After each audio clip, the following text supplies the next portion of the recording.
She refused to do both. At the time I didn't really think too much about it because I was too focused on everything that had been going on. Fast forward to June, she made a joke, and I thought about how she back paid, and now she can leave. So I joking said back, don't let the door hit you on the way out. She snapped at me and said how she felt trapped and very stressed out. I acknowledged that she has the right to feel that way because of my unable to work. Also to note, I applied for financial help for the mortgage and utilities, so she was able to pay all bills after 2 weeks of pay. She then told me she would spend the night with a friend from work to talk about her feelings, and I said go ahead, it will help us get past this. Then she told me she was supposed to go out for dinner for her birthday with a girl from work and she refused to spend it with me. The next day I found out it was actually a guy she was supposed to have dinner with. We had a bad argument, and I went to my mom's, told cool off, and tried to figure things out. After a few hours, I went to get some clothes and went to a friend's house to clear my head and have some space. When she saw me do this, she went off on me and accused me of giving up on the marriage. We argued back and forth, but after a few days, I decided 14 years was too much time to leave something like this and the marriage. We decided to try and work on us for at least 6 months before we make a decision. Only 4 weeks later, I found out she had been looking for apartments the whole time. She then told me that her having her space could save us. I told her I don't understand how a year lease would save anything and how does she expect me to pay bills since I am unable to work. I told her if she moves out I will file for divorce. She found an apartment she liked and applied for it and was approved. At this time her apartment wouldn't be ready for 2 weeks. During this I did something I am not proud of. I just felt uneasy about everything that is happening and I had suspicion that she was hiding something about why she wanted to move out. So yes, I went through her Apple Watch with her at the house while she was at work. I ended finding out that she had been talking to some guy for at least 4 to 5 months, and when I looked at it a text was sent from her to him saying she wanted him bad and when and where can they could hook up. When I confronted her about this and she just claimed it was a joke.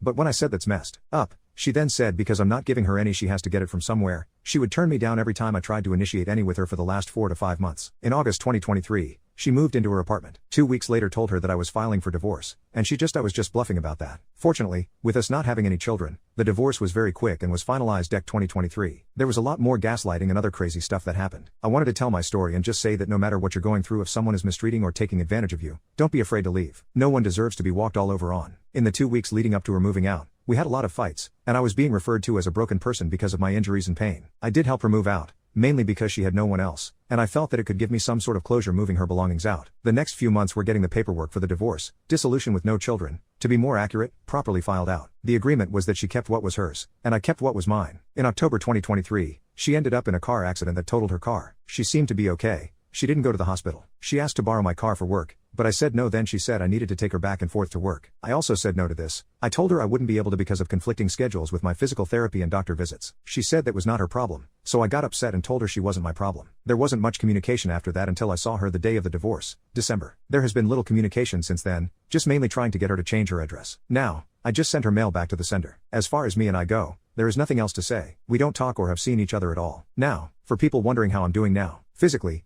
I've been getting better slowly. I just had a procedure that numbed the nerves in my lower back to help manage the pain. Hopefully, this will help me get back to somewhat normal activities. I am in a new relationship. When the new year started, I thought I would try and go on a few dates to see how things felt and also just get out of the house.